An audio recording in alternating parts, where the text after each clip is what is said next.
Cartoon creepypastas are dumb, but I kinda love them. For all the 10-year-olds in the audience who have never heard of a creepypasta before, well, they're horror stories that have been shared over the internet, which is unsurprisingly where the name came from, with them basically being creepy copypastas. These stories, after being shared all over the internet, became extremely popular, with some of the more prominent ones being Jeff the Killer, Smile Dog, Laughing Jack, and arguably the most profitable creepypasta, Slenderman, which got quite a few popular games, one of which was all over YouTube for a while.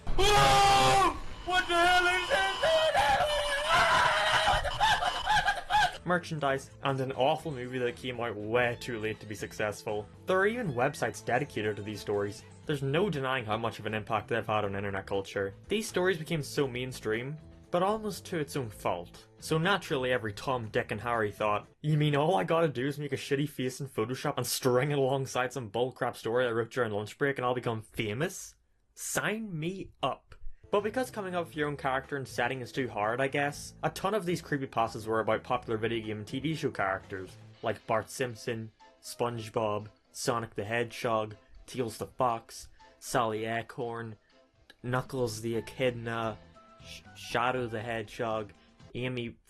Wow, there are a lot of Sonic ones. With things like the prevalence of .exes and lost episodes, they kinda turned the concept of creepypastas into a joke. I bet the only reason they found you in the bed is that you never had a bitch to blow your clarinet. You can't come back because you're already dead, and in the end I'll leave your Easter Island head beheaded. So we have these scary stories, these blood-curdling books, these treacherous tales. Now let's add Squidward tentacles to it. Pretty spooky stuff right there, I know. Yeah, I can't see why people wouldn't take this seriously. The red mist is coming.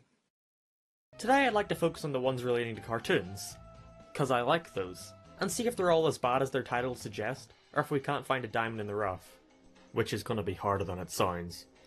Trust me. My first experience with a creepypasta about a cartoon was probably Squidward's suicide, so let's start there. Look at this! How could anyone in any way, shape or form find this scary? Who? Well, I'll tell you who. Me.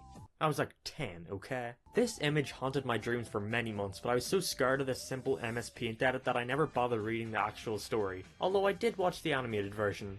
Huh? Oh, come on, I didn't need to see that. The story of it is something that you're gonna see in a lot of these lost episode creepypastas. You know, it's pretty much, oh, I was working at this animation studio, and I got to see an episode early. It started like normal, but something seemed off. Hyper-realism ensues. So we've got this unpaid intern who gets to see SpongeBob episodes early. You know, like unpaid interns generally do. So they play the episode Fear of a Krabby Patty. But wait! The title card reads, Squidward's Suicide. Whatever, it was probably just a morbid joke. It's a real knee slapper, I know. In this lost episode, Squidward is giving a concert and surprisingly everybody boos. Because that never happens in the show. But this booing is different. This one has some malice sprinkled in. Cut to some hyper-realistic eyes. This confuses the interns. But, since we weren't the writers, we didn't question its appeal to children yet. Makes sense. Then we go to Squidward sitting on his bed forlornly.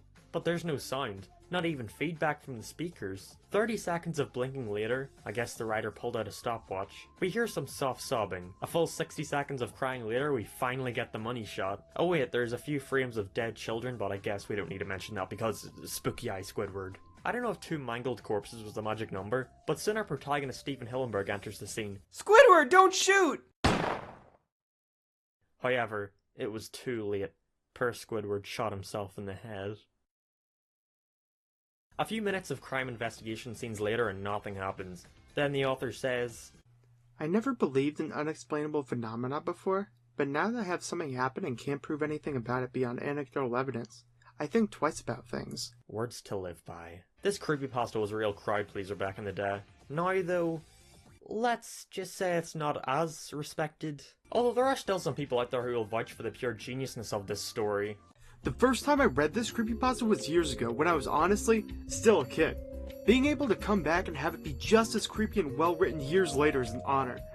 100 out of 100. But fine, maybe Squidward's suicide isn't the masterpiece it once was. I mean, even Shakespeare has a few blunders. Dead Bart is about The Simpsons though, and as we all know, The Simpsons have always been able to stand the test of time. You passed the test, genius. Epic sister fail! Maybe this one about our titular simp boy dying will fare much better. You know how Fox have a weird way of counting Simpsons episodes? Yeah! We start off with our lovable protagonist. Listening to David Silverman. A crowd member asks about an episode titled Dead Bart, and Silverman just leaves. Our protagonist, being a real detective, takes this a level higher and tries to ask Matt Groening. After following him for an uncomfortable amount of time, he asks him about the episode, and Matt responds by breaking down into tears. He then gives our main character a link to a virus. Luckily though, this virus had a link to a Simpsons episode on it, so all is forgiven. Poorly animated and poorly stabilized, the first act was fairly normal, although the character seemed a little off. You know, so it wasn't normal. This all changed when our family enters a plane. Bart, staying true to his character, vandalizes a plane window and gets sucked out. Classic Bart. We then get a shot of his hyper-realistic body, which I guess looks something like this. And then Act 2 begins. The family cries. Finally, Act 2 comes to a close. The final act features the Sampsons visiting Bart's body, which was just laying there for someone to bury. Homer, also staying true to his character, cracks a witty joke. Sadly though it isn't audible. Then some stuff about Michael Jackson at the end. There's some other ones such as Mouse walking for an uncomfortable amount of time, and Ralph fisting a cow, but I think you get the idea. This isn't to say that every creepypasta based on a cartoon is awful. There can be some decent ones like Candle Cove and... I'm sure there are some decent ones. And it's kind of sad. I'm sure there are some great cartoon creepypastas out there, but the genre is just so filled with these shitty... I found an old VHS tape of Yakety Yak, and his eyes bled at me, and he came out of the TV, and he slit my throat, and he said, God does not exist.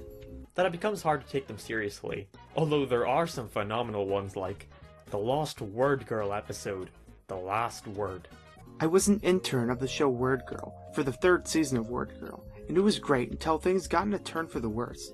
The PBS station demanded more animated frames for the show to make the animation flawless. Gosh darn it, don't you just hate it when those darn stations demand more animated frames?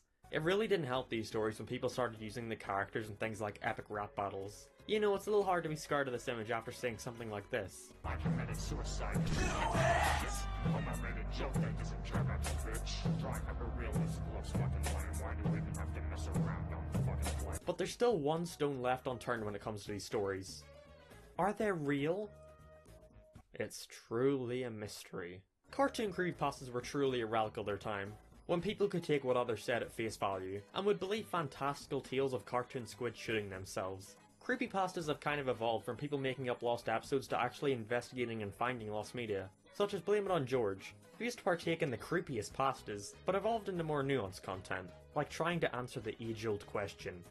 Was there really a Mean Girls game for the DS? Nowadays, these stories stand as a testament to how the internet was always searching for mystery, even if they had to make it up themselves.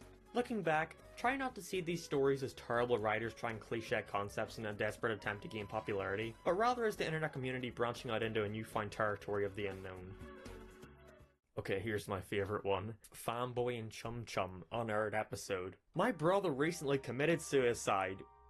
It's a banger fucking opening. I was upset, and we were cleaning out his house.